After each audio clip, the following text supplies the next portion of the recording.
Sunny. I'm Rachel. And I'm Rox. And this is Literature on the Rocks. Hi, everyone. Hi. And welcome to this podcast that we already introduced. It's so great to have you here. First, we want to talk about how we started this. Why are we starting this, right? Yeah. Okay. So it started New Year's Eve, 2023. Dun, dun. So anyways, 2023, I had the New Year's resolution to start reading more. I hadn't read in a long time, just for fun, really. It was a lot of like business stuff. Since college, I feel like I just started reading self-help, not self-help, but like business, marketing related things and whatnot. And so I was like, I want to read more for pleasure. I used to do it all the time back in the day. I am a mom, so I'm going to fit it in where I can get it in. But my goal was like 2 books a month. And I did it. And in doing so, I was like, ooh, that's a great idea. And then I got all up in that book chain. yeah. And Rachel's like a speed reader. So Yeah. she was like, I'll read 10 books in a month. Actually, my goal for this year was to read 2 a month. So Okay. 24 books. Okay. I'm My book 4 books My away. book goal this year is still 2 books a month, but I'm going to try and squeeze a couple extra, like 25, 26 books this year. Oh, there you go. Because that's what I can fit in, right? When I'm putting the kid down to sleep or after he goes to sleep, I can read a little bit. And then Rox is a new mom. Yes. 8 weeks old today. Or not today. Tuesday. What's today? Anyways, mom brain. When we're recording this. Yeah, right? Yeah. It could be today. Yeah. And she is just a little handful. But here we are. We're recording. We got babies in our arms. And we're making it happen. Yeah. Yes. So Rox has a brand new little baby right now, and I have a 3-year-old boy. And I have 2 girls, almost 8, and 2.5. Yeah. So we're moms doing life and trying to read. Yeah. Yes, and then we're going to talk about it together. Yeah. Because some books are worth talking about. Some books are worth talking about. And even some books are not worth talking about. We're going to talk about them. Yeah. And then you can decide. Because there's certainly some books that Sunny and I thought were worth talking about, and Rox shit on them. So Has disagreed. Yeah, she Yeah. has. And that's, I think, one thing, too, that's kind of nice about this is we have 3 different perspectives. All of us have different things that we enjoy, and we want to take you guys on the ride with us, enjoy and give you all an opportunity to speak out about some books too. So we're compiling our list of books for 2025 and want to hear your guys's, what do you guys suggest? And then we're going to release some questions about them so we can all have a conversation. So yes, so you're not only listening, but you're joining a book club. we want you to, at least. Welcome. Welcome to Literature Welcome. on the Rock. So speaking of, this week we are reading The Housemaid by Frieda McFadden. Yes. Along with our books, we also have beverages. Yes. The rocks. Hence the rocks. Okay, well then I'm going to make our drink. I'm going to tell you guys the ingredients that are in this. One of the things we do, we mostly, because we're not mixologists, we look for recipes, but then really what we do is just put it into ChatGPT, see what it says, and then I send it to my brother who is a mixologist, or bar manager, but mixologist sounds better. And he has built many cocktail menu for restaurants. So I send it to him and I say, what do you think about this? This one, he said, that sounds interesting. Try it and let me know how it tastes. So this one we're calling it the Deceptive Door. It is 2 ounces of gin, 1 ounce blue curacao, 1 ounce fresh lemon juice, a 1/2 ounce elderflower liqueur, a 1/4 ounce absinthe, splash of tonic water, and a lemon peel twist. But we're doing club soda. instead Oh, of yes, tonic you're right. water. Yeah. So that was one of the things my brother suggested. He wasn't a fan of the tonic water. Neither am I. So we're doing club soda. The reason why we picked some of these, the things we fed to ChatGPT was we wanted a blue cocktail because it would match the cover of the book. But we also wanted it to be something that was like a little surprising and a little bit of a twist. I think that's where the absinthe comes in and the hopefully- elderflower liqueur. Yeah, hopefully the absinthe twist is not us like falling out later. It's Yeah, just like yeah. a We flavor also have to twist. drive home after this. ChatGPT provided this flavor profile. The deceptive door starts with a citrusy and floral sweetness, followed by a surprising herbal depth from the absinthe, much like the story's twists and turns. Ooh, this is actually pretty. Yes. It does look really nice. These glasses are fabulous. Here, let's cheers. Okay. Cheers, though. Cheers. Cheers, friends. Cheers. Wowzers. Wow. That's a lot of flavor. Oh, we didn't do the soda water. Oh, that makes sense. Okay, well, let's. Okay, cheers. Cheers. Oh, yeah. Much better. Oh, This is delightful. I like it. Mm. Okay. Okay. Recommend. That's great. The soda water made a difference, huh? It did. It toned down all of the flavors. Ooh. Well, that's good. Rachel's going back for seconds. Yeah, this Oh, one I'll heck drink. yeah. Yeah.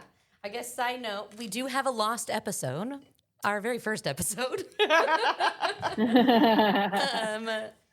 And we made a cocktail that was very strong and bitter. And And it was foul. Rachel did not like it. Well, hopefully you all have made your drinks. Buckle up, buttercups. Yeah. Oh, buttercup, cute. So we're going to dive in. Rox, do you have a summary for us? I do. All right. We're going to get into The Housemaid, right? So, this is a thriller about a woman who is trying to get a second chance at her life. We'll get a little bit into details about that later. And she gets an unexpected job as a housemaid for this super wealthy couple. And the story is just following her. She kind of navigates the dangers and the surprises of her new position. She starts to reveal some dark secrets and some hidden agendas along the way as she becomes kind of super entangled into this household's dynamics. She has to use her wits to uncover the truth and kind of secure her future because it gets a little crazy there. I think this story is just more of like a suspense and psychological drama. Keeps everybody kind of on the edge of their seats. Overall, The Housemaid, I feel, is sort of fast paced. It's a good read and it's got some good twists and turns. Excellent. Yeah, that's good. Good job, Rox. 10 out of 10. Oh, thanks. Yeah, so we're going to break this down into 5 different parts, going over the details. And yeah, we're calling them chumpies, which actually what? Oh, chapter summaries were the chumpy. Oh, no, chunk. They're 5 chunks. That's chapters. right. 5 They're chunks chumpies. of chapters, and we're calling them chumpies. In the first part of this that we're talking about, it's the prologue through chapter 12.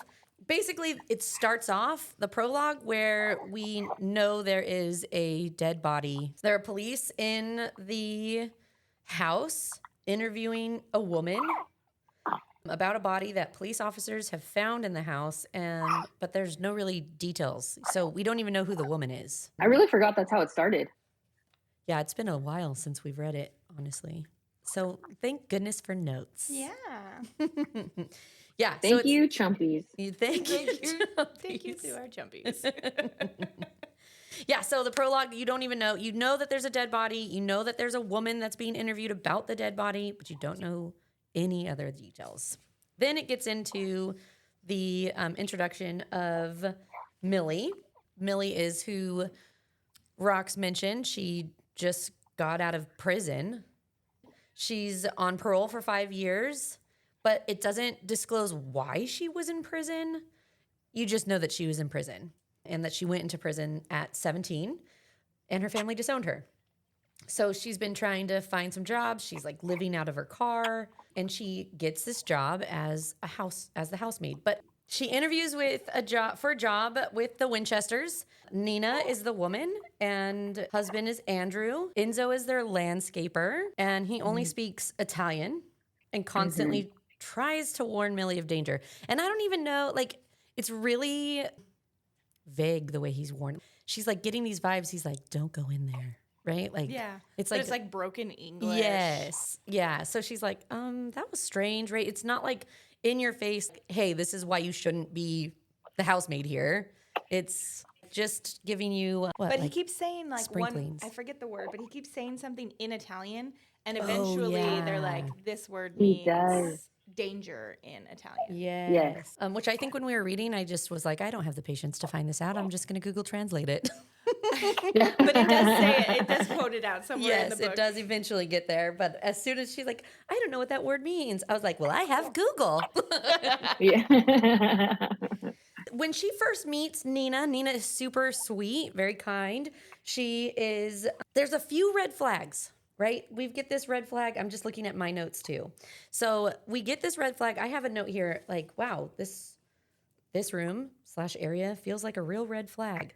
Any human with a decent heart would want their help to at least be able to stand in the room they are providing, right? Because she starts going into the details of what this room looks like. Nina shows her the room of where she will be staying, and like she can't even stand up in it. Like she's kind of got to hunch over. It's like got an angled roof, which makes it so she can't really stand in it.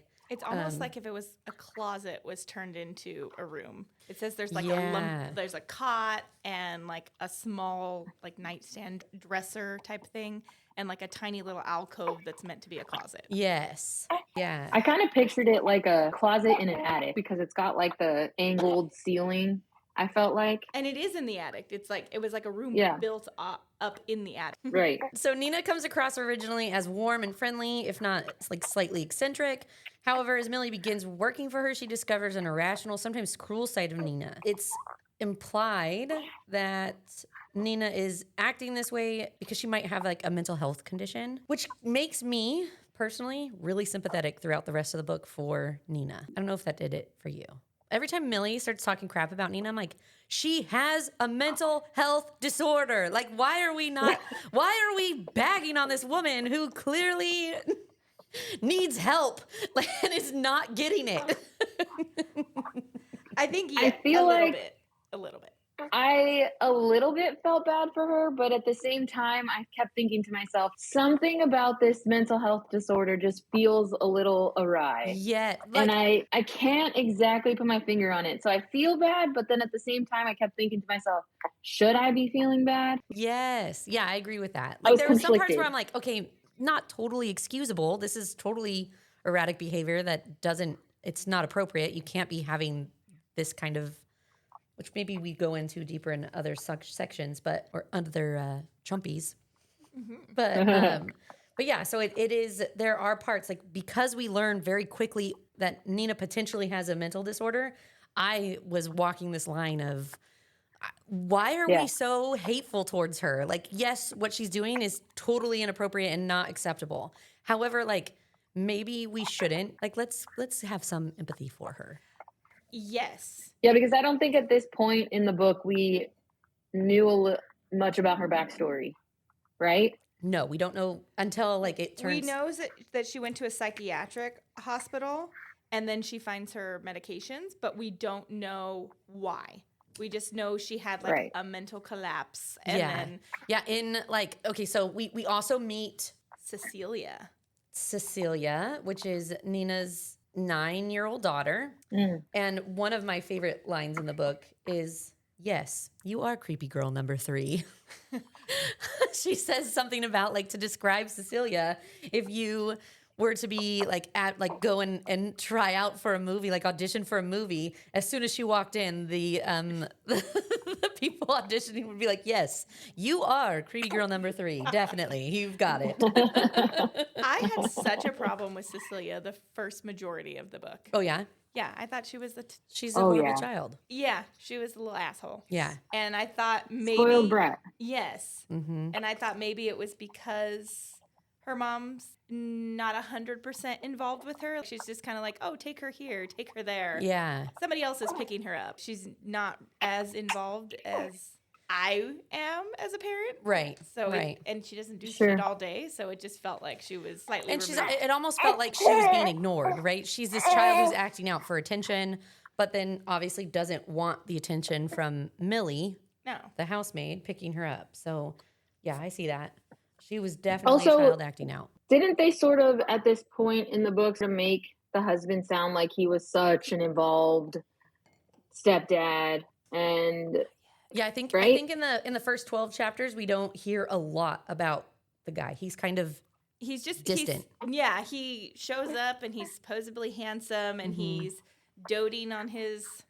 I don't like the fact though that in the first Chumpy, they keep referring to her as this like Nina. She's like slightly overweight. yes. They kept referring to her weight and like, Yes. how could he love her? Like, and it's so Yes. sweet that Yes. he comes home and kisses her because she's fat. Yeah, Fuck you she's very clearly much. gained so much weight. And yes, that I had a lot. I'm pretty sure.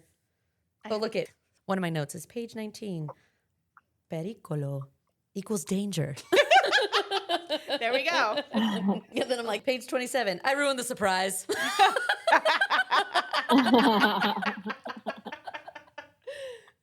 I'm looking for my note because I think I do talk about how frustrating it is. Why is that something that is why you're surprised that he's in love with her? That should not play a part in why we don't like her at all. No, but maybe Coming from an overweight woman, okay? Look, No. listen, internet, I know, okay? We're thick. If anybody said, I seasoned. can't believe her husband loves her when she is that weight, I would just have a hard time with that. Actually, I would be real pissed I was off. going to say, I think I would take a more aggressive approach. Yeah. I would up front, and then I'd go to my bedroom and cry. Yeah. Never let him see you cry.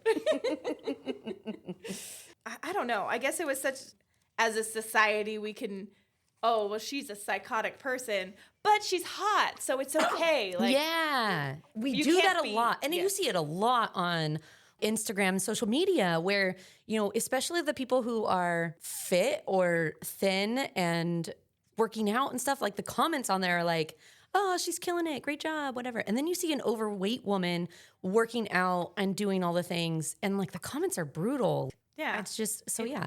No, it's just, not cute. no. And this, I mean, the video is cute, but the comments aren't. yeah, yes.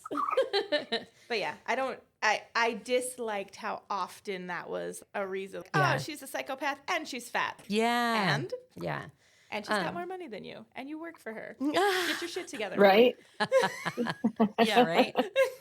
She's not just fresh But out of more prison so and it can't was get a like- job. Yeah. But more so, wasn't it like the people in the city or their neighborhood that were talking crap, right? That were talking about the way she looked and the way her husband so loved does her. Millie does 'Cause too. I don't think I think it don't was remember both. Millie talking too much.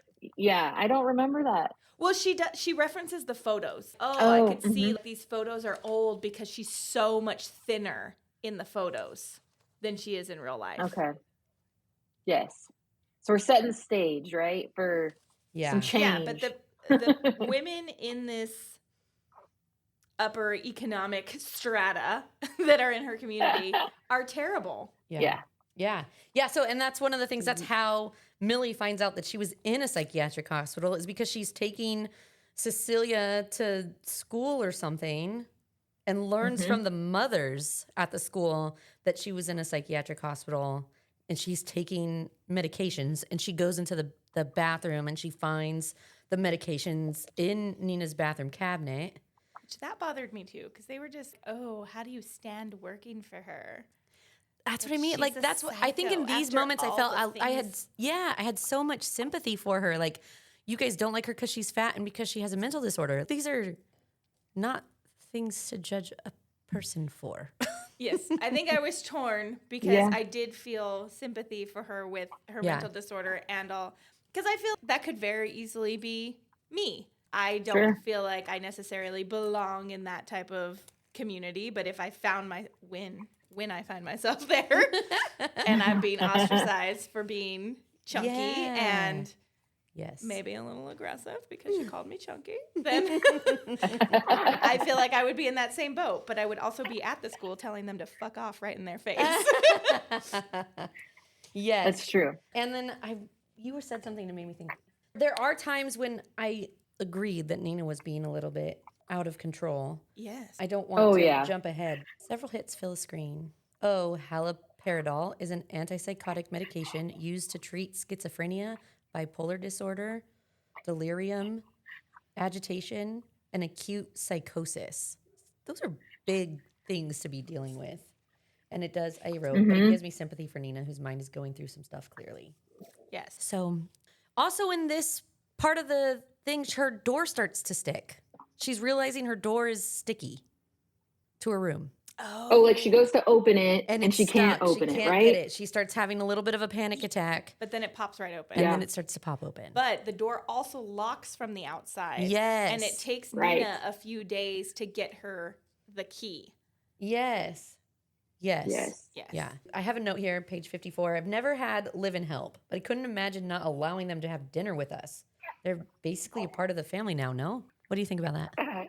Oh, that's right. She does. She won't allow her to have dinner. Once it's dinner, she needs to go to her room. Yeah, she can go eat, or she can eat in the kitchen. But she doesn't want her at the table with them. Right. Yeah, I mean, you're spending all day with someone. Like, they're now part of, I would think they would eat with you.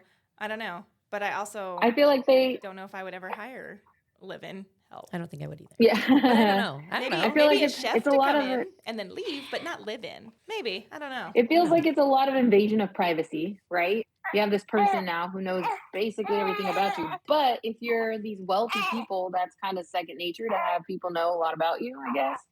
If there was someone who could help me with a newborn baby, help me in the middle of the night, let me sleep a little bit. Oh, wet nurse? Yeah, I'd be into that idea, but maybe not forever. Right? Just till, we get in a better place. Yeah, maybe Yeah. maybe like 2-3 days a week. I don't think I would do it every night though. Yeah, I agree. I agree with that. I would want to try at least. I don't know. I've never been in a position where Maybe like I could afford it and every other it was night. even an option. So Yeah. who knows? Yeah. Yeah, maybe like every other night. So you have like one night of good sleep and then If you're listening One and night you of, have like- live-in help, let us know how it is. Like, how do you treat your live-in help? Like, is it far-fetched for the housemaid to want to have dinner with the family occasionally? Maybe that is weird. I don't know. I don't know. I feel like if you're so engulfed in my life, I better like you, and I'm okay if you want to have dinner with us. But I feel like maybe even- not every night. Even like working at a corporate job, like you have individuals that work directly under you, and it's not like you're never going to have a meal with them. Right. And I'm not like, Sure. you can't sit with me and have You can't sit with us. food. Right. Yeah. I've never done that. Yeah, So, no. So I don't know. But I'd love to But it hear might be from anyone different 'cause who. it's in your home, Yes. so it is more personal. Yeah. Yeah. Yeah. Tell I feel us. like it's Tell us. natural to get to know them and to feel a little more connected to them. It's natural, right? You're going to spend hours and hours and hours with them. Yeah. So I If feel I like have as this like the live-in massive person, house that needs to be, have people running it forever, all night or whatever. So maybe like a whole team of people. Yeah, I don't want a whole team of people at my dinner table. But if it's just like one person in my house helping me, I don't know. Yeah. Tell us your stories. We want to hear. Yeah. And what do you do for a living? yeah. Let's jump into chapters 13 to 27. Nina continues to mistreat Millie. She's criticizing her. She's blaming her. She's basically upping the ante every evening. It gets Millie, a little worse. Yeah, Millie Yeah. cleans the house. It's spotless. She comes downstairs in the morning, and it's like Nina woke up early to fuck up the house. Yeah, seriously. And there's just like shit everywhere. There's dirty, crusty towels. Ugh. Oh, I think I even make it like, what a slob. What are you doing to make it so? Because there was a tampon, a bloody tampon on the floor of the bathroom. Why? No judgment if you guys, put your tampons on the floor, but also why? I'm judging a bit. Like, exactly. Why? You're sitting, like, where? Are you whipping it out in the middle of your bath? Like, are you doing a lunge and ripping? Like, how does that work? This is bugging me. Maybe have Just some great windmilling Kegels it going from on the and you just toilet? shoot it out. Oh my God. I don't need this anymore. That's some dangerous Kegels. Again, no judgment. I would not judge you for your I'm more rapid fire impressed. I'm not even Kegels. mad.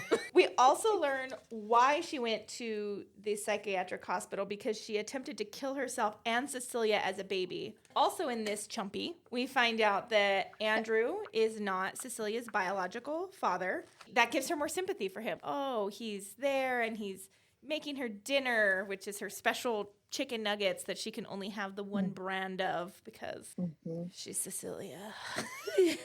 I actually go back really quick because I think we glazed over something that I feel like Go back. really Do it. stuck in my heart. The fact that Say it with the chest. she for sure had postpartum depression, Oh, yes. right? Like her trying, I mean, That's how they're playing it out. Yes. Yes. It does seem like she had severe postpartum, and that's why she tried to kill herself and the baby. yeah. And Right. when we were reading it, like I had postpartum depression, but it wasn't as bad as, wanting to drown my kid. But I could never imagine hurting my kid. I also understand like wanting to put him outside and just leave him there for a little while. Because she put Cecilia in the bathtub and turned it on. Yeah. And then And I left think she was it, right? 9 months. Yeah. Yeah, she wasn't an infant, but she No. was a little baby. Yeah. She was younger than Yeah. one. So like I'm not condoning what she did, but also like it's a freaking struggle, right? Like those hormones, Yep. they'll freaking get you. And it made me even more sympathetic. Again, I was shocked. I would never, I felt okay. Like, I just want to put him outside, leave him outside. But I never did. Okay.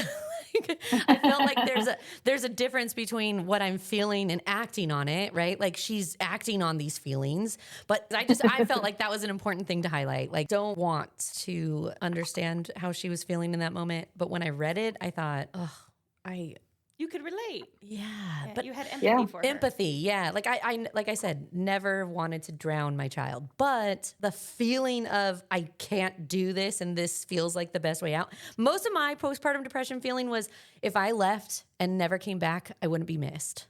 Right? I'm not good at this. This is too hard for me. I need to just leave because they would probably be better off without me because I have so much negative feelings about this whole thing. Why did I try so hard for a kid? Like all of this was, and when I read this, I was crying and I'm like writing notes like, I mean, I get it, Nina, but also like, don't do it. So anyways, I just wanted to talk about that real quick. Interestingly, and we'll just make it quick because I know we can move on. But interestingly, I read this portion, right, being pregnant, Yeah. and had one feeling about it. And now revisiting it as I'm in the trenches, you have a whole different feeling about it, right? Now I understand. Yeah. At the time, I was like, oh man, that's a little excessive. Like, holy crap. Yeah. But, put that woman in jail. Now, wow, how could she? And then here I am with my 8-week-old going, I understand. But you want to just put him down for a half hour and walk away. Yeah, right? Yeah. So totally. going from the empathy piece of it, yes. Now revisiting, I could see the empathy that I would totally have for her had I been in this position reading it now instead of back then, right? Yeah. Which also makes me question, I wonder if Frieda McFadden is a mom or a parent. Oh, we'll have to look. Yeah, because Also, That'll it be makes part of me our think, episode 2 on. Episode 2. Let's talk about if she's Yeah. a mom and if she, yeah, I like that.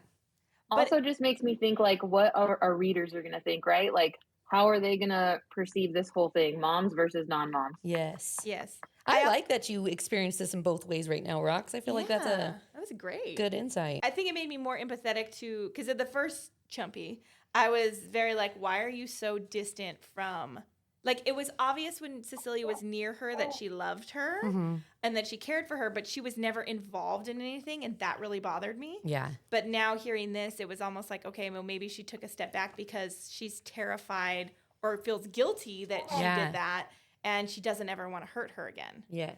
Because they also know that Cecilia is always dressed like a doll. Like, she's never dirty. She doesn't wear shorts. She's always in frilly dresses. She's not allowed to get dirty or play at school. She's just meant to be like. Isn't she always in the perfect same little color? doll. No, white. Nina is always in white. Cecilia's not? Yeah. Cecilia might be in Maybe white I'm right. sometimes. I don't remember them saying that she was in white all the time. But yes, for sure, Nina is always in white. Yeah. I just remember Millie making a comment about Cecilia being in something that was like an odd color to be wearing to school because It was white. She's it was get dirty. gonna. Yeah. Oh, was it the white outfit? Mm-hmm. Yeah. I think Okay. so. But they Yeah. also talk, since they don't have a biological child together. Andrew and Nina are trying to have a child together. And it kind of links it to this might be why her behavior's erratic. Like Andrew talks about it. I think he like comforts Millie at some point. Like, I know she's yelling and screaming a lot, but give her a chance. She's really a great person. She's just going through it. They're going to fertility clinic and they end up getting the news that Nina cannot have more children. And I don't think if we ever find out if that was on purpose. Yeah, we do. Okay. We do. Yeah, we do. Which we'll get to in the last half of this. They for sure. I don't know what I was trying to read ahead to see how much I could talk about. But yes, yeah, they do. Okay. Andrew, when they find that out, he's like, okay, I'm going to cheer you up. She's been wanting to go to this Broadway show.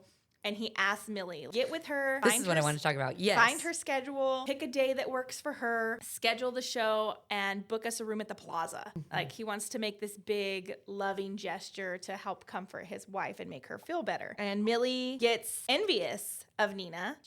Really pissed me off. Yeah. Because she's like slowly falling in love with Andrew. Yes. It was really bugging me. I wrote, I'm not okay with this crush. Get your own man, Millie. Exactly. Stay on your side, Millie. Which just playing into everybody's fears of live-in nurses and nannies and all the things right. living. That's true. Yeah, that's the real reason why I don't Playing have live-in into it. help. I know they'll be after my man. Yeah. That's why I gotta I was keep my reading it going- psychopath on the inside, nice and locked up, so it's a surprise when it has to come out. Yeah. It is revealed in this Chumpy that Andrew was engaged to another woman right before Nina, but it didn't work out. They really don't go into a whole lot of detail about it. They just kind of gloss over it. But then there is this growing attraction between Andrew and Millie. Like, he's starting... In the first part, he was just kind of coming home super late, having dinner, and then bouncing out to his room. Right. And he was gone super early in the morning. Now it seems like he's coming home a little bit earlier. Mm-hmm. He's spending a little more time at the house. He's engaging with Millie more and talking about Nina's mistreatment with her. Like, he helps her out sometimes. Eventually, it gets to a head where Cecilia needs to go to sleepaway camp, and Nina gave Millie the day to buy the tickets for the show and is like, well, why did you book it that day? Right. That pissed me off. Yeah. Like, I clearly can't go. Millie, you did this wrong. Yeah. I can't go, and we're taking the money, we're taking the cost of all of this trip out of your paycheck. Yes. Oh, I wrote, no, bitch, is taking money out of someone's paycheck something that really happens? I don't know. Those of you who have live-in help, do you do that? Can you do that? I feel like that's illegal. I feel like you cannot do that. I don't know. They're also they're not in New York. They're in New Jersey.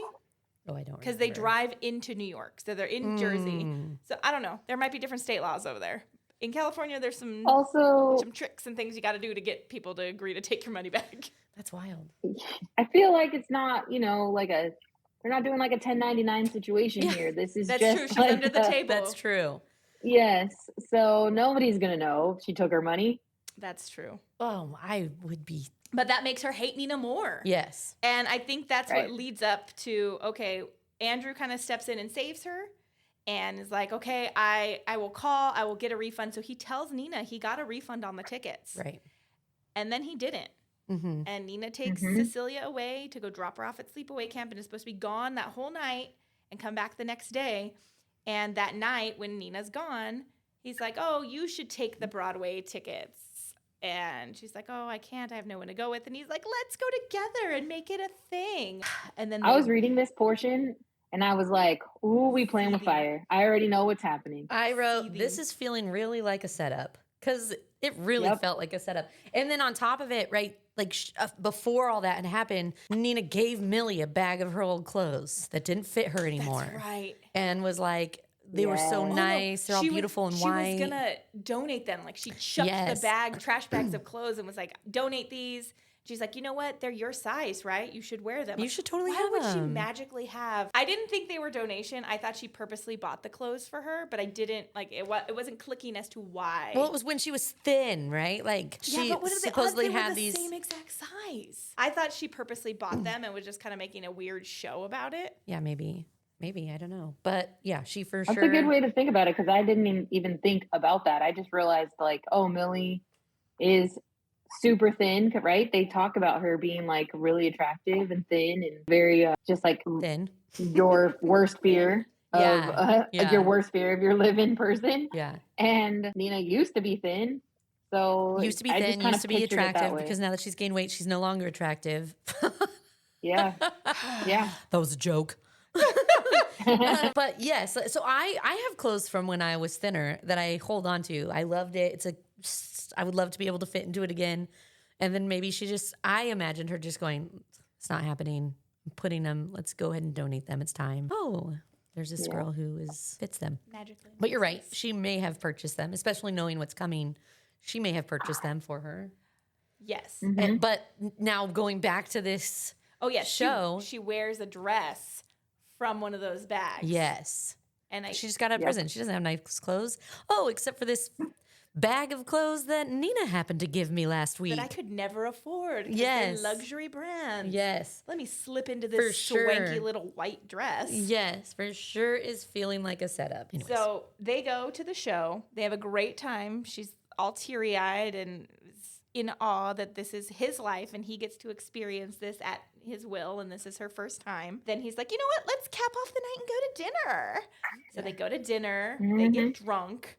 And he's like, oh, let's just stay. I can't drive home. Let's just stay at the hotel room that I booked. I'll be a gentleman and sleep wherever on the floor, on the couch, whatever he said. But in the cab ride to the plaza, they start going at it. Their sexual tension hits ahead. I have so many comments in this like little section. I'm like, no, wait, doesn't she need to take out the trash? Right? Because there's this whole thing that Nina was like, don't forget to take out the trash. And she's like, I never forget to take it out. I don't know why she feels like she has to remind me all the time. And then they stay in the hotel. And I'm like, no, the trash. That's right. We left off with they were in the taxi and they were going back to the hotel. Now, in this chumpy, they get to the hotel, things are kind of steamy, and they just go for it. They sleep together. Andrew kind of asserts that this can never happen again, right? He's like, nope, we can't do this. And I think Millie even kind of like, yes, she knows, like, no, we can't do this again. They had been drawn to each other this whole time, all the way leading up to this point. So it almost felt like this was kind of set to happen regardless. Like I kind of felt it was going to happen as we were reading through it. Right. I knew it. I just didn't know when or how or what the scenario was going to be. But I do remember thinking to myself as they're sleeping together, like, Nina is going to 1000% find out. I don't know how, but she is going to know. Yes, for sure. So then. Yeah, we all knew it was going to happen. She's going to find out and she's going to be pissed. Yeah, there's no way she wasn't And gonna also, find like, out. why? I wrote when they go back, like, wait, what? No, he's your married boss. I'm mad at both of them. Also, queen size bed? You paid for a nice ass suite and you got a queen size bed? What kind of hotel are you staying at? Yeah, we need to verify that with the plaza Yeah, because like, no way. That is one of my notes. I was mad and I was also confused about why you staying in a hotel room spending all this money with a queen size bed. There's no way. I guess there's a way. You asked for a queen size bed? I don't know. But if it's a queen size bed, you get two. Yeah, that's true. And if it I was really confused we by need to that. verify on the Plaza's website. If you think about it, this was the hotel he booked for him and his wife. Yeah. And he booked this hotel with this tiny ass bed. Yeah. Also, if With you have her a queen size large bed, body? it's with her large body. Forgot about that. He wanted to be close. Yeah. Yes. we Truly, do. I've stayed in not so expensive hotels, and it's a king size bed. So I was really surprised when I was like, queen size. Anyways, that's all. Move on. Okay. I don't remember exactly when they start talking about it, but Andrew finds out that Millie was in jail and she's kind of worried about. Okay, I have it highlighted as one of my possible favorite quotes. And I said, damn, Nina, you savage. Because she says, I think Andy invites her to have dinner because Millie is cooking these fabulous dinners, right? Yes. And so Andy's like, why don't you eat with us? Just let her eat with us. It's okay. And Oh, yeah, she yeah, yeah. starts to eat, and Nina says, "Doesn't it smell wonderful, Andy?" And Andy picks up his fork, says, "Very nice." And Nina continues, "I'm sure you never got good food like this in prison, did you, Millie?" And that's how he finds out, "Damn, Nina, you savage." And I wasn't even mad at her for that Yes. because she just fucked her husband. Yeah, right? Seriously. Get it. Yes. And I think Millie's a little nervous at this point because I think at this point she's thinking to herself, like, me and Andrew are going to be together and we're going to figure out how to make this happen. Right. And so she's worried that now that he knows about her past, he's not going to be into it. Yeah, and I have another little thing. She talks about maybe he'll be okay with it because his wife is overweight and her roots are showing. That's another thing she keeps talking about. Oh, yeah, His her hair. her hair has roots showing. And I made this Mm-hmm. huge comment. Like, I hate these comments. They truly make me angry. You're not much better, Millie. Just out of prison for who knows what, living out of your car, just fired from a job for something they could have called the police for. But Nina is a little overweight with roots, and you don't think Andy should be with her? You know nothing about their, 9-year relationship together? Get over yourself. Those are my notes. I was pissed, Excellent okay? notes. That wasn't a note. That was a paragraph that you It was. wrote. It was. It's practically a whole page, okay? I felt the same way. I was really irritated that Millie kept being like, "Oh, well, I could just be with him. Like, we could be together. Yeah. This would be so." Mhm. She He even- clearly needs to leave her. Yeah, Because she's fat. overweight Yes. and has roots and is a little crazy. Yeah, we'll a just smidge. skim over that. So then we find out that Nina knew about Millie and Andrew's trip to the theater. And well, we don't have it in our chumpy, but is this where she finds out that, we find out that she has the tracker on the phone? It's Oh, no, not yet. I think we find out No? when we start no, hearing Nina say it's the part story. of this chumpy. Oh, it is? Yeah, because at some point Yes. she goes to the grocery store and she gets like held up because somebody called and said that someone matching her description was going to come and steal from them today. But it was all just Nina. Yeah, at the like, grocery store. fucking with her. Yes. And then when she finally got out of being like held in the back of the grocery store, but she was terrified because if they call the police and even imply it, right. she's arrested because she's on Yes. probation. But when she Yep. came out of the grocery store, she saw Nina's car in the parking lot, like pulling away. And she was like, "How does she know I'm here? How does she So we start know?" getting a little bit of a idea that she's essentially got the tracker on her phone. Yeah. Okay. But then she Yes. figures it out. She knows. I forget how she finds out that she Oh. has the tracker on her phone. It's because she couldn't find the playbill, and then it was in her room, out like on the nightstand, and she was like, "Oh my god, she knows. Oh. She knows everything." Yes. And I think So we she's start to extra, realize- like, Nina starts acting really even more so Nasty. Crazy. Yeah, nasty. Because I made a comment like, of course she does. She was like rude when you didn't sleep with her husband, and now you did. What do you think she's going to act like? Yes. Right? Justified. Yeah. Yeah.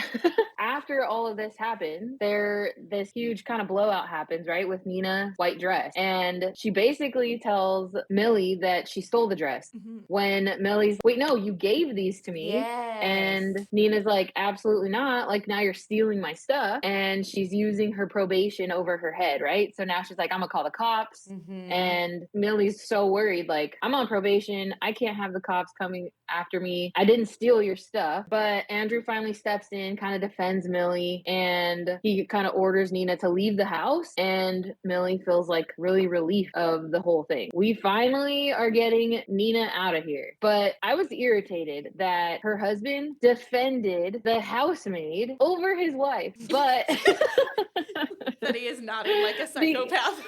I have another page of notes for that. Oh my god, you do. because I just feel like you've known this chick for all of maybe a few months at this point, right? Like, we're not really, how long has it been at this point, do you think? Oh, yeah. Yeah, I just don't, a very few long. months. It hasn't been that long. No. And he like now is in love with this housemaid chick, which how? You don't know this girl. And your wife of 9 years, you're just gonna be like, "Nope, get out." Yeah, and okay, so I wrote, I'm not going to read the whole thing. If she's truly cruel, then maybe she deserved it. However, with a cabinet full of meds and a history of a mental disorder, maybe he should have started with a doctor instead of kicking her out onto the streets. I don't blame him for wanting to end things, but how he did it kind of sucks. I had a problem that he ended it all because I feel like, besides the sleeping with her, that's a whole separate issue. If I had, even if they weren't living, if I had somebody who worked for my family and I got into it with them about something and my husband took their side publicly instead of just like diffusing and like and then, because whatever, that shit can happen. But if I did something wrong, like we've had a long enough relationship and we're married, you get to talk to separately. I think I think potentially that is a part of having someone as live-in help. They're potentially going to hear the arguments. So I don't hate that the argument was made in front of her, but I agree. But I don't think she should have been a part of that conversation. She shouldn't have been a part of that conversation. Yes. And I have to imagine that over the course of 9 years, there's potential. It couldn't have just been this last few months. Obviously, we get more into we it. get that. But it felt really abrupt from what we were because listening to just so far. a week or two ago, like he was coming home and giving her a kiss and saying, "I love wanting you," to have babies with her. Yes. And yes. Mhm. I thought too, which made me angry before it got into some of the twists and turns. I thought he might have been leaving Nina because she could no longer have children, and that struck a deep chord. Yeah, maybe. Oh, and that's why maybe he was trying to get with Millie, is because young, maybe all her parts work. I have the potential to have more children, or biological children. Okay, yeah. And that bothered. Yeah. Severe. Yeah. Yes. I don't know if, because Andrew, so to Rachel's point, Andrew's like clearly like distraught about it, right? Because he really wanted those kids. Now it's all coming to me, because I felt like I had that same feeling that Rachel did. Like, dang, this guy is kind of an ass. Yes. Like, now he's going to be such a jerk to his wife and not even try to talk about it, not even try to like work through it. And he's got this young, hot piece of ass living in his house. That is what it felt like. Yes. Like, okay, you're willing to give it all up now because you have someone who's potentially going to take her place, which we find out is kind of the plan, right? Well, yeah, but still, not knowing all of that, just having to jump from one to another, bothered me. Yes. If you're gonna, I think this is when I started to. Go ahead. Oh no, you're fine. I think this is just when I started to, like, my feelings about Andrew shifted. Like, in the beginning, I thought, all right, he, is with his wife and she's got all these things and he just really cares about her. I really felt that in the beginning. Yes. And then all of this starts happening and he just like so is abrupt to just tell her to leave. I thought, what is happening here? There's more to this story, because I don't feel like that just came so suddenly. He had one indiscretion and then he's like, okay, you're out. Yeah. There was a huge shift for me on him. What's wrong? No, I agree. I was thinking back, like, I mean, obviously he knows that Nina is, even looking back at this, some of it is still confusing, because when you're reading it, you're like, oh, he must know that Nina has this schizophrenia, bipolar, whatever. Some kind of mental and he knows, condition. like, she just threw everything out of the fridge and is making Millie clean it all up, or made this huge mess and she's lying about this, right? Like, but he must have been going through this for the last 9 years, and that's why this was just the breaking point, is kind of how I was justifying it. If you're going to dissolve a marriage after however long, whatever, 9 years, 20 years, it shouldn't be for someone else. Right. It should be but how I feel like it is often. It is. I don't agree with it. Oh, but yeah. I feel like if you're going to go and look for something else, you need to be whole and end whatever is going on and then jump out. So that really, it bothered me. It just felt like he was jumping. I guess, yes, I thought about that too. Like, this has been going on for years, possibly since, who knows, since you spent the time in the psychiatric hospital, and now it's just been crazy in the house. Right. Yeah. And so maybe this is just the end now. But we didn't get to see any of his thought process or anything. No. And that's actually something I think that I was a little bit upset about when I was reading through it, is that we didn't really get a lot of his side of it, because there was so much that was happening within that household that I felt like he had an entire side that could have given us a better insight into what's really happening, and we kept that perspective out. But I think that would have ruined the ending. Well, yeah.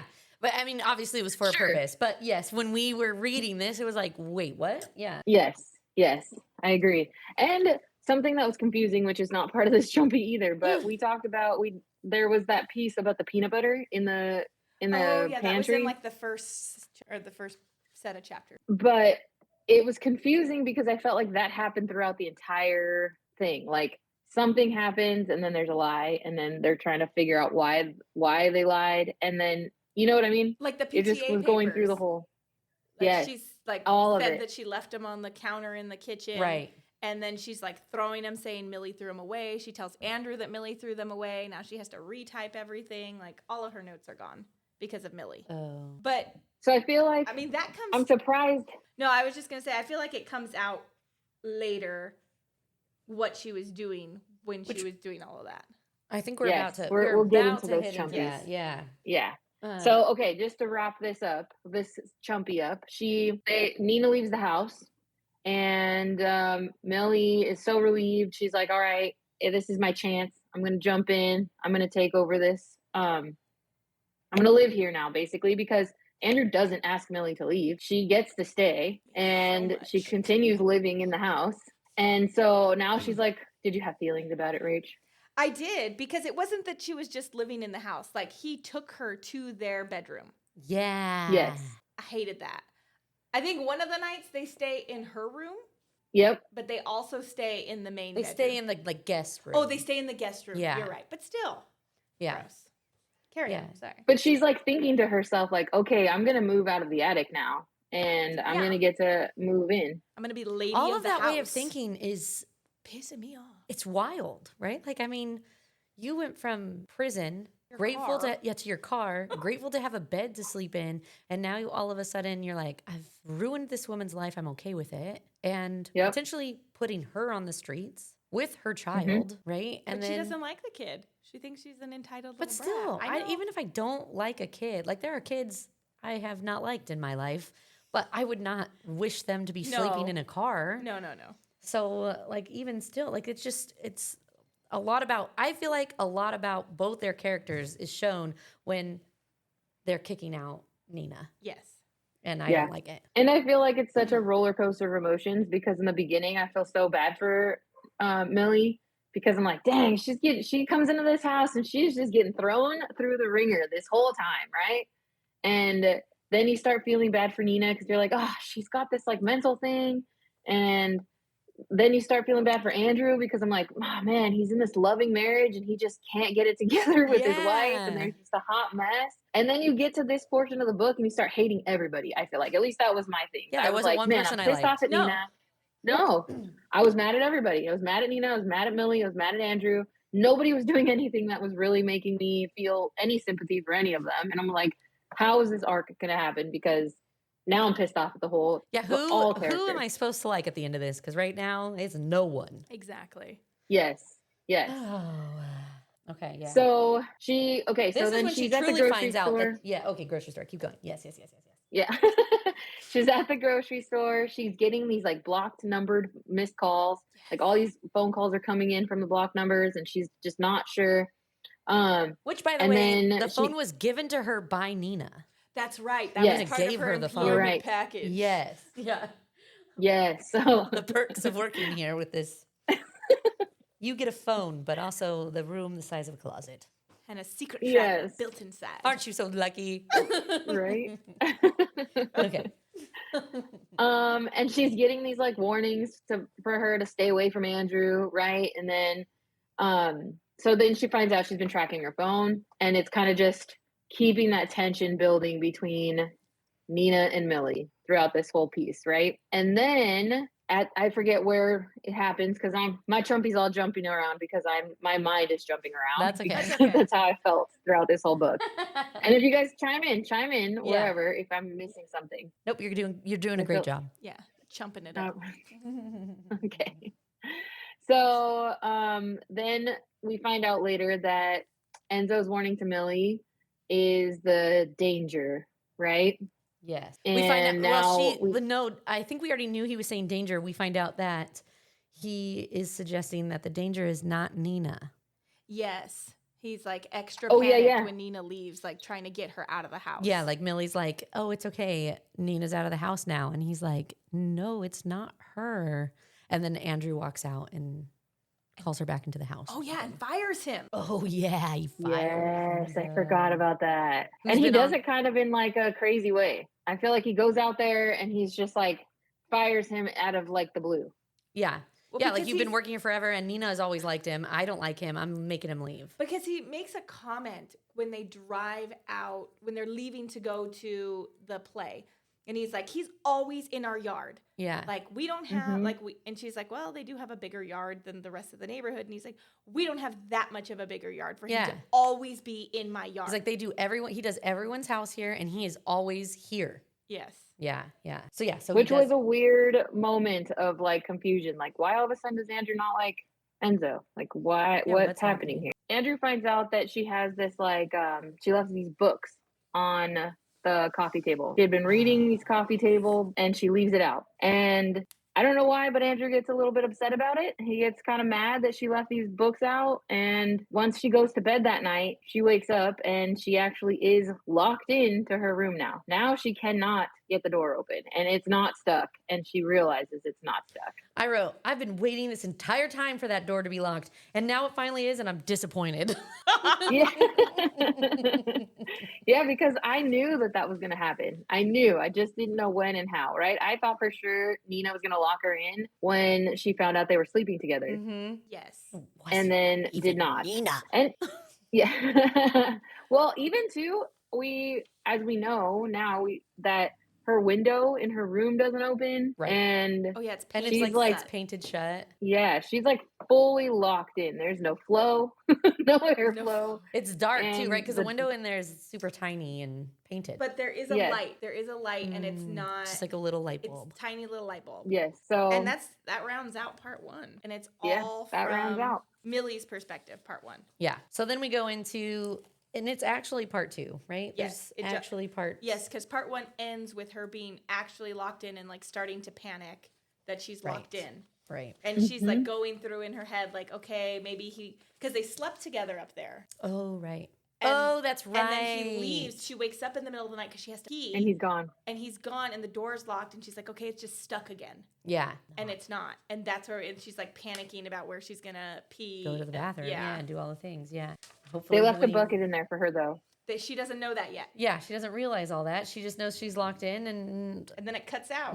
it's done. And now we enter Nina's perspective. The second part is done in Nina's perspective, like we said, and you finally start to see way more into this crazy story, and it changed everything I wrote before. Like all of the discussion about the postpartum depression and like her getting fat and all that, like everything about it was like, well, please disregard the first half of my notes. We finally get to hear Nina. She reveals, obviously, the major twist, which is that Andrew is actually the sadistic evil one, and she's trying to get rid of him. Andrew has orchestrated a situation and painted Nina as having the mental illness. So even the mental illness piece of this isn't true. Like everything you knew about this book is a facade. There is the story about, I want to make sure I say this in order, so I'm looking at our notes here, but Nina set up Millie. Nina is manipulating Millie, which I still kind of makes me feel like she is the villain in this story. I think all three of them are All of villains. them are. I That's don't feel like they all victimize each other, but they're Yes. all the aggressors at some point. Yeah, true. Preach. True. Yeah, so she has hired Millie to take her place in Andrew's house because he has been tormenting her for 9 years. She recounts how her relationship began, which she worked for Andrew in his company. And there was a superior, like her superior, that was mistreating her. Oh, because she was like an admin of some sort, Yeah. receptionist. Yeah. And she had just had the baby, and her boob leaked through her shirt. That's right. And her Yes. supervisor was like, get your shit together, like berated her for having leaky dip. And he Yes. stepped in and was like, I'm amazing. Yeah, he was So a knight in shining sorry. armor, and she was like, how could this man who, owns this company, and how could he be so nice to me? She was struggling. She was a single mom. He like takes her to dinner, I think, that night after the leaky boob situation. He takes her out. They go have hot dogs or something. Yeah. Oh, that's right. He takes it because she said she can't go out to dinner. And he's like, well, how about lunch? And then Oh, yeah, they just like right there go down. yeah, they and- walk on the street and go have a hot dog Yes. in New York. Yes. So everything kind of appears to be perfect, right? He's got this beautiful mansion, this beautiful house. He's got, he cares for Cecilia, her daughter. He is just this truly a knight in shining armor. He proposes. They have this like whirlwind relationship and end up getting married. And then everything appears to be perfect and is right? Like it doesn't just appear, it is. Sorry. It is for her, yeah. It is perfect for her. And then eventually she misses her hair appointment. Yes. She misses her hair appointment. Her roots are showing. And it's the first time that Nina is locked in the attic. How does he get her into the attic? I can't remember. Oh, they have like a mini argument about the hair. And he's like, I think he asked for like some papers or something in a bag. And he's like, oh, it's upstairs. Oh, she has in to the go and attic. look at the files. Yeah, she has to go get something for him. And so she walks upstairs. And when she's in the closet, which I think she notes when she walks in, like, that's weird. There's a bucket up here. And she leans in. She's like, I can't find them. But she turns around and the door's shut and locked. I'm just looking at my notes, and there's so many. Like, first of all, I'm like, wow, part 2 coming out the gate strong with Crazy Andy. I can't help but laugh at some of the part 1 notes. Oh, naive Sonny. But it is wild. And then, like, just some of my notes. No freaking way. He gaslights her, right? And Yes. then, oh, she does something to his mom. His mom comes. So his mom, we've heard about his mom a few times. She is overpowering. But something happened. Oh, the electricity. He keeps the Okay, so I'm remembering all of this stuff as it's coming. Yes. Because his mom, like, he comes from a very wealthy family that has had generational wealth. So they are used to a certain way of things. And she was sending, like, gifts for Cecilia, but she makes comments that she's never allowing her to watch her by herself. But she's always making comments about how shitty Nina is and how underwhelming she is. Yeah, and so at one point he has already locked her in the upstairs once with the files and all that because of her roots. And what does she have to do? She has to do something to get out of it. Eat her hair? She has to pull out 100 hairs out of her head. And so she finally breaks down and does it, puts them under the door, and he fucking counts them and is like, you're short. Do it again. Yes. And has to pull out another 100 strands. Yes. Yeah. But then he leaves the light on, and the mom is at the house, and she makes a comment about it, and Nina was just trying to stick up for him. Yeah, and was like, I left it. Yes. And that's when she gets locked in there again about the electricity. Yes. Yeah, and there's no lights. That's when the window is like painted over or something because it's dark. She has to like live in the dark for He removes the light bulb. Yes. And it's nighttime. The first time she's in it though, she mentions like she's not claustrophobic, but the room is very small. So she talks about it. She's pounding on the door, can't get out, and she asks to come out, and he's like, no, not yet. She's like, what? Oh. The first time, though, she comes out, he drugs her so that she passes out. Is that when the kid thing happens? No. She just passes out. And then he takes her to the hospital. And that's when she starts telling them, like, oh, I'm locked up there. And the doctors are like, no, it wasn't real. Like, you fell. He like gaslights her into thinking that all of this was a dream. Yes, but that's when they were like, okay, like after the light incident, he's like, you know what? I think it's time you should go back up there, face your fears. Nothing happened. And then she walks up there. That's how he gets her up there the second time. To fight her fear of what wasn't real. And then he fucking locks her up there again. Yes. I feel like go ahead and take it over because I don't remember. Yeah. You reminded me all of it. But like, so by the second time is when she comes out and she knows now everything wasn't a delusional thing. It was real. Right. But does she, with the thing that happens with her kid, right? Because at one point she starts trying to escape. Like she starts thinking of ways of how she's going to get out. And that's when he leaves for the day, supposedly. But he drugged her, and then he put Cecilia in the bathtub and turned on the water. This is the second time that it happened. After the second time. Right. And then she's trying, that's why when she passes out, she's crawling to the bathtub to save her daughter, but she can't. And he waits a certain amount of time and then calls 911 from his office. And that's when they come and rescue. And he's like, I don't know, I haven't been able to get a hold of her all morning. I'm scared something's wrong. Yes, because she's already had this like mental breakdown. It's like in doctors' minds that she is having these delusions. She spent time in a psychiatric ward because of it. And now she's finding out that everything that she, quote, made up in her head is actually true. And she is reliving this fear. And so when he is locking her up without any electricity before he takes her out, he drugs her again. Yes. Lays her in bed. Puts the baby in the bathtub, turns on the water, and calls the police. He leaves. And calls the police. Yes. And then he's at work, but he has like a series of calls to her phone. He does his whole backtracking, so it doesn't come back to him. And then he doesn't want her to be arrested or anything, so they put her into the psychiatric hospital for weeks. And when she comes out, she's now trying to find somebody because she's doing all of these things to make herself nasty to him. Like she's not doing her hair. She's gained all of this weight. That is what she starts doing once she hires Millie, right? No, she started doing that before. No. And he doesn't punish her for it? She was punishing her no matter what. Oh. So she was just trying to keep him away. And I have such a bad memory, and I can't believe I don't remember. I don't remember all the details of the second half. But I remember she was just she never allowed Andrew to adopt Cecilia. Right. And she talks about it in part 2, how this is why like Cecilia was so traumatized, because she didn't, like, even if Cecilia acted up and got dirty, that was the thing.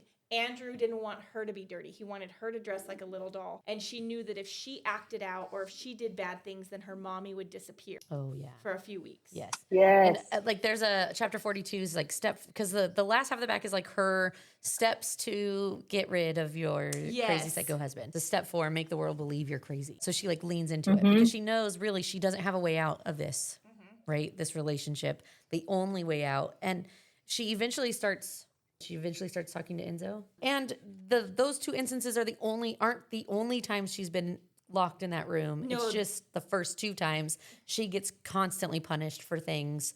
And every time, depending on whatever rule she broke that he made up, that's what like has to do with her punishment in that room. And then like even the bathroom, she talks about needing a bathroom. And now that I'm closer, I can see that the light is on the inside of the closed door. Who's there? Who's in my bathroom? Wait, whatever. The bathroom is the little bucket that's in the closet thing. Yes. That's in the closet of the closet. Yes. Because there is like a little closet-y space. So she does end up eventually making a friend in Enzo, and they start talking about what happened. On part 2, it ends with Nina making a plan to find like a young, pretty person to manipulate. Yes. And that's why she wants to hire Millie, because she ran her background. Yes. She knows. She needs someone who can't, like, that is desperate for this job. Yes.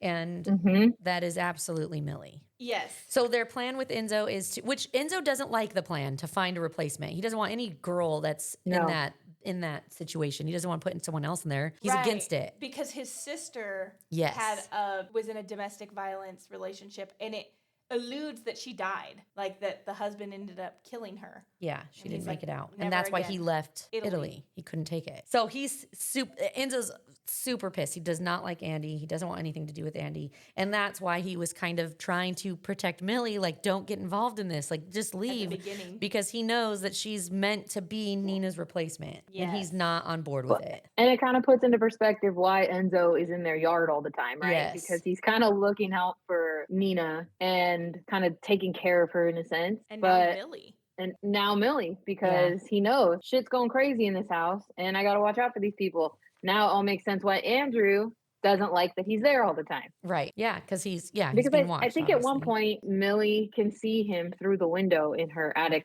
bedroom. Yeah, that's right. And he's like trying to communicate to her at that point. And then I think something happens. Yeah. Well, I don't think he like eyeballs her from the top, like giving her warning look with his eyes. Yeah. Because I think he realizes why she's in that room, like how dangerous it is. I'm glad that Enzo was that voice because I was feeling like that. Like, I don't like that Nina lived through this for all these years, and now she's totally fine with destroying another girl's life.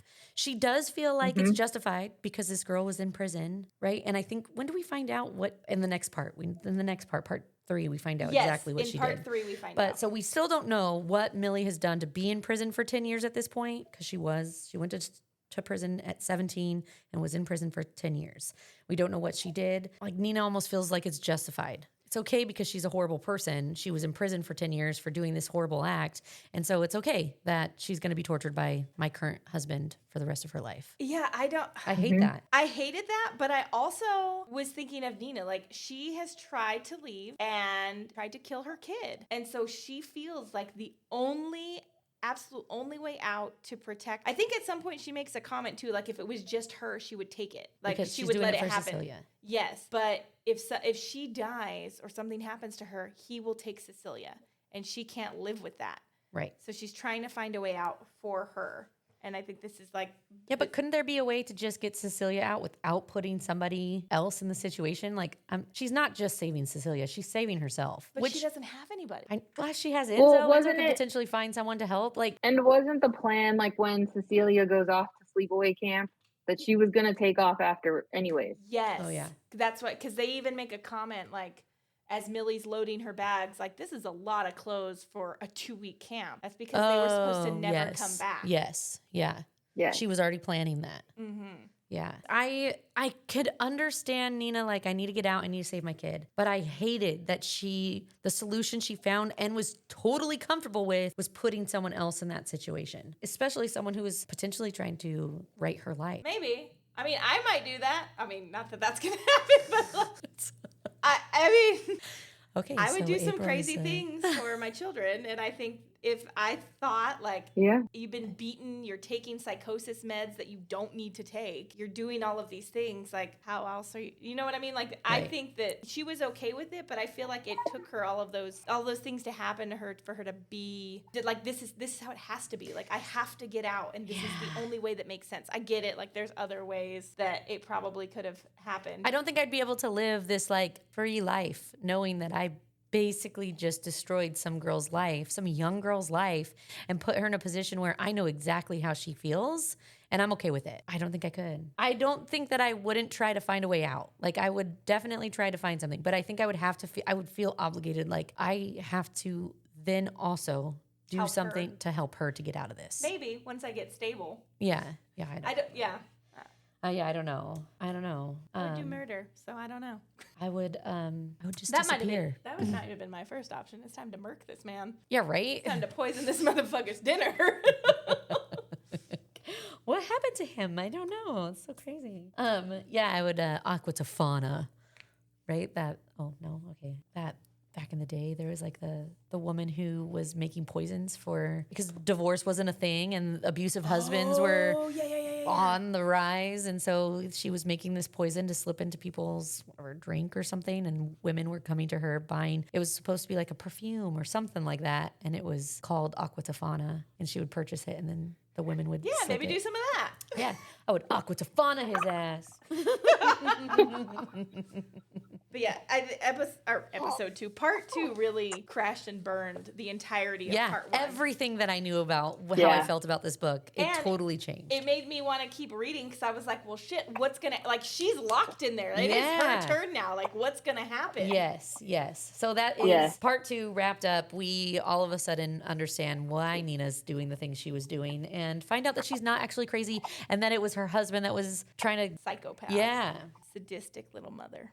Killing off her, or almost drowning her daughter. Yeah. I'm not okay with. I mean, wasn't okay when it was Nina either. Just not okay with the drowning of children. No. Period. But then Just in general, you're not okay with it. Right. But then we jump into part 3. Then it kind of collaborates with both of them. We get chapters with Nina. We get chapters from Millie's perspective. But Millie learns that Andrew reveals, like, he's on the other side of the door and he's like, should have put the books back. Like, you need to learn how to be cleanly and you need to learn how to take care of your space. Like, I'm giving you this beautiful life now. You need to respect that. But he left on purpose 3 hardback books in the little alcove room for her. And as he's announcing that, we kind of get a flashback of Millie revealing why she went to prison because she's like triggered by him talking and whispering through the door. She remembers they were at like prom or some kind of high school dance and she couldn't find her friend. She walks in on her friend getting raped by a star football player and she grabs something off the desk, like a paperweight or a stapler or something, and she beats in his skull. I didn't remember this. She murks him, and that's why she went to prison. And the girl, like, didn't, when they were doing their investigation, like, she didn't stand up for her. And Millie didn't understand, like, I killed him to protect you. Yeah. To save you. And she was like, I don't know why she did it. Like, she was embarrassed that she was being raped. I don't know what this, like, it doesn't fully explain it. It's just that nobody had her back. But she went to jail for murder. Yes. And that was what Nina was holding on to, because Nina knew that she went to jail for murder. And so she was holding on that Millie could fight for herself and get herself out. Right. Yes. So we learn all all coming of to me that. now. Yes. But Andrew still doesn't know any of this. He doesn't know why she went to murder, or why she went to murder, why she went to prison. Doesn't He know knows any that of it. she's been in prison. She was in prison. He doesn't know the details. So he's like, you know what? You need to play my game. I want you to take these 3 heavy books. And they all had like a significance. Like there was 3 different titles. One of them was about like the prison system. But they all were like heavy duty textbooks, and he wanted her to put them on her stomach and like sit in like as a table. Yeah, I want to call it a tummy table because that's what they call it in gymnastics, but that's not the right word for it. I wrote, am I the only one who wants to find 3 massive books and balance them on my stomach now? Because when she talks about it like, oh, it takes my breath away. It's so hard. This is torture. And I'm like, is 3 books, is it really that hard? And I was like, do I have Maybe they 3 were big like books? 3 encyclopedias. Yeah, I know, but still. He said they were like heavy I know they're textbooks, big, hardbound. Yeah. I wanted to know How hard it was? how difficult heavy? it was. Yeah, me too. I had that idea. Yeah, I'm like, I need to find Maybe 3 we books should try it and talk about it in the next. Oh, we should do that on the next part. one. and put it on our When we do social our media. discussions. Yeah. Okay, you guys, we want you to find 3 heavy textbooks And torture yourself. and torture yourself. Leave the door unlocked. Yeah, and take them off when you can't breathe anymore. Okay. Okay. Yes. Don't die. Let us know how long it took. Yeah. But eventually. How long can you hold it? I'm just kidding. Please, we do not No, condone. don't do that. Yeah, Don't do do that. this. Don't do this. Don't listen to that part. I But I do want to try it. Just see how long I can hold it there. just want to do it for a couple seconds to see what it feels like. How hard is it? How hard is Because it? it did say she had to sit there for an hour or 2. Yes. So I'm curious how. And how if she hard took it was. off before that, she had to start over. Yes.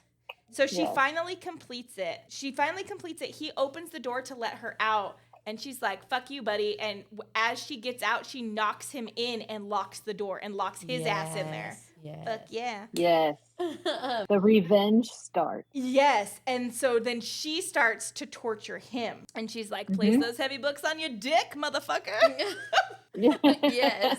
Which I didn't understand how this killed him. Well, that's what I mean. Like, that's like all of this. I'm like, this doesn't feel like it's something, but she does a lot. He's got to pull out his own teeth. He has to. Oh, that's true. It's not Yes. just. Yeah, Yeah, you're it's right. not just He a does book. do all kinds of crazy things, but she notices that there's pepper spray outside. So she snags his phone, gets the pepper spray. She realizes that Nina left the pepper spray for her as like a little, hey, here's my parting gift. Don't die too hard. But she does all kinds of torture, and she's super calm during this.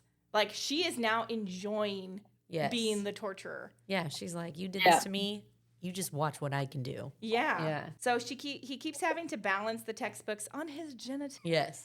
And he ends up from blood loss, and he ruptured something internally. He ends up just laying there and dying. He dies up in He has that to alley. spray himself in the face with the pepper spray. Right? That's like one of the Yes. things she makes him do. So she leaves Andrew balancing the books on his dick, pulling out his own teeth, spraying himself in the face. She did a lot. Like, he did a lot of stuff to himself. Right. He did torture, which makes me think like I would have never done that stuff. I would have died in there, starved, and dehydrated because I would have never took my teeth out. I've been like, you know what, bitch? No. Yeah.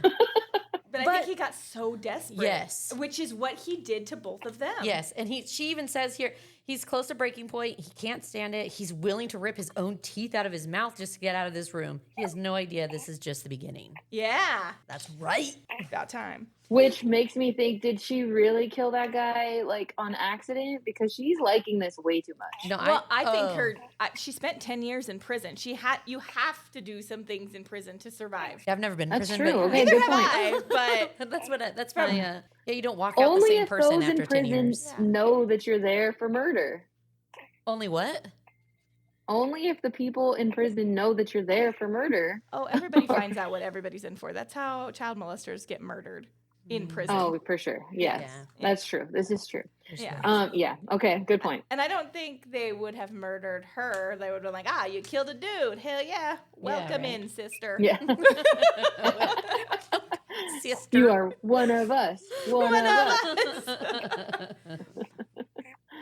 But anyways, we leave with him stacking books on his dick, pulling out his own teeth, and then it jumps back to Nina, who's having almost like an argument with Enzo. Like, she's trying to figure out how to get out, and he's like, no, you need to go back. You need to check on Millie. You need to check on her. You need Yeah. to get her out. So she finally agrees.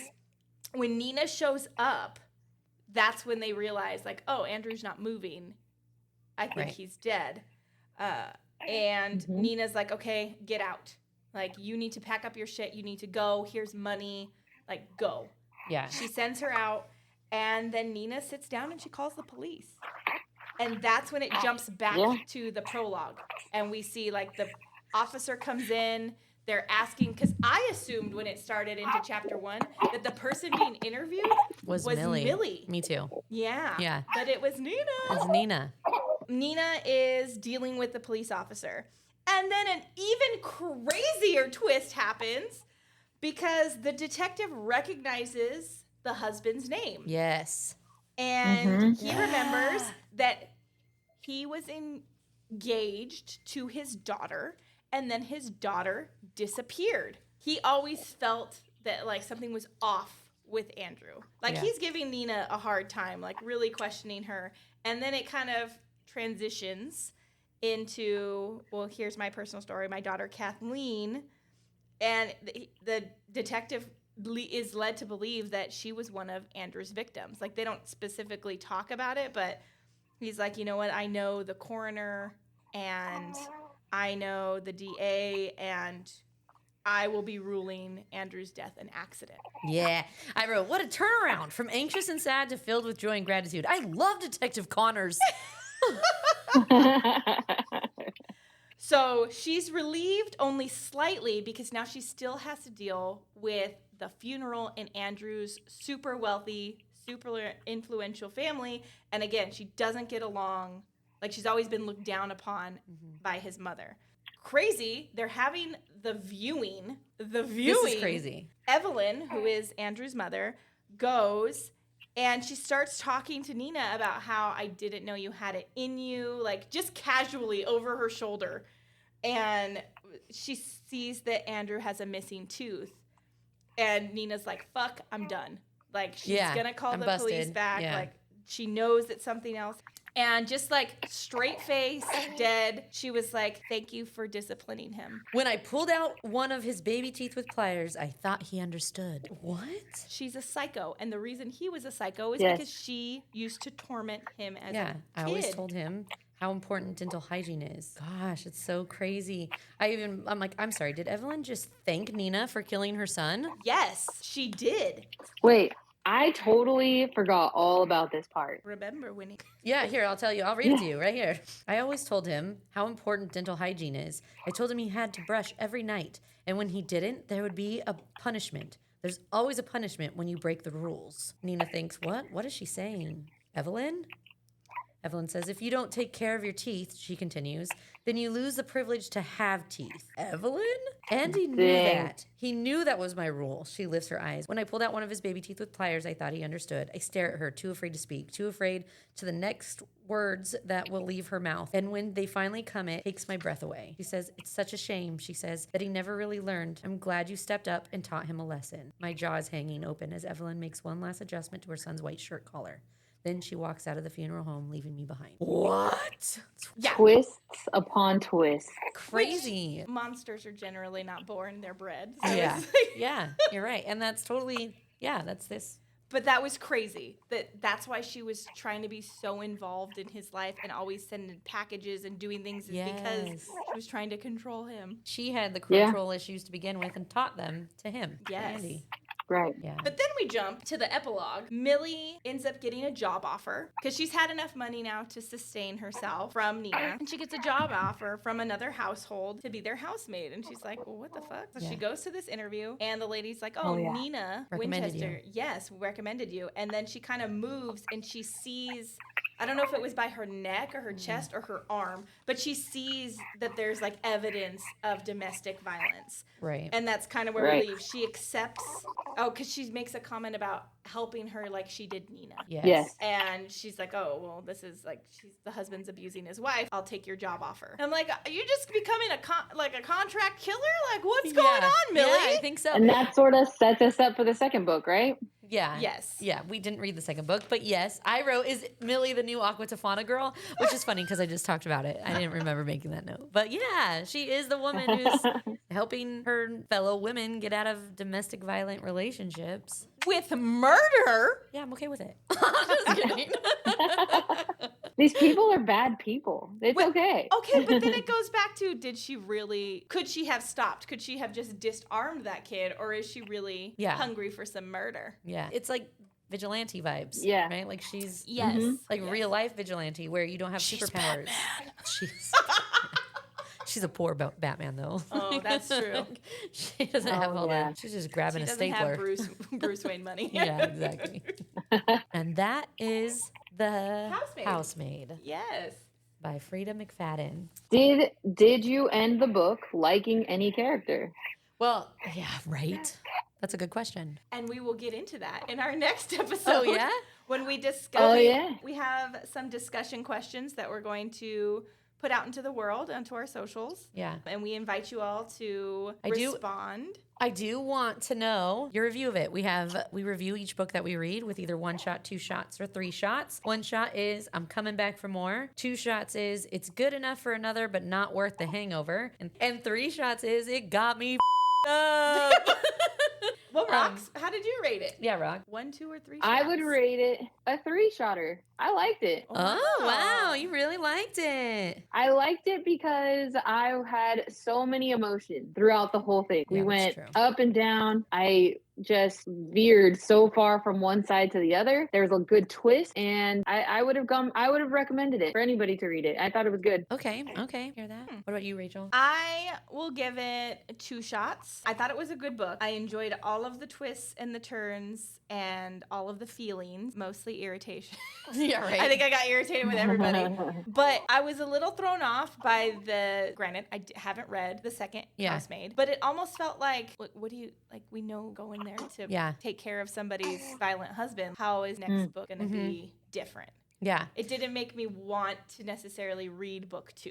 Because Right. I felt like, how different That's a good is point. this story Yeah. going to be? But I thought for the book itself, it was a great book. Mm-hmm. Yeah, I agree. I think I was planning on giving it 2 shots, leaning closer to a 3 shot, but for that exact reason. I actually bought the second book, but didn't have this like desire to continue to read it. And I think, especially if it's a book in a series, usually by the end of the first book, I'm like, what is going to happen next? Like, I need to know the second book. Yeah. Yeah. And so I think if it was just a standalone book, I actually might rate it a 3 shots. Yes, if it didn't have... A whole Actually, even if series. it had the epilogue and it ended there, Yeah. I would have been good. Yes. I probably Yeah. would have given it 3. Yeah. Yeah, but I think because it continues and I don't have that like need to want to continue to read more, that's why I start to pull back. But like the book as a standalone book, it's like a 3 shot. It's a Okay, 3-shotter, I right? will give it that. I'm thinking beyond. Yes. So if I just rate the book and I'm done with it now, 3 shots. Yeah, I agree. So there Yeah. you have it. And that's kind of how I go. Yeah. It's a unanimous 3-shotter. It is. It's got a...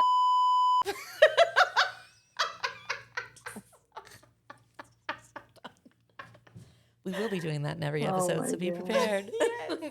Once you guys read the book and we talk about it next week with all of your guys' comments, we want to know what you guys thought too. Do you agree? Yes. Is it a 1 shot, 2 shot, Yeah. or 3 shot? We're going to be sharing the prompts on our social media. So make sure you check us out there at Lit on the Rocks Pod. And then Yes, send us your responses because Yeah. we'll be reading those along with discussing our opinions on these prompts.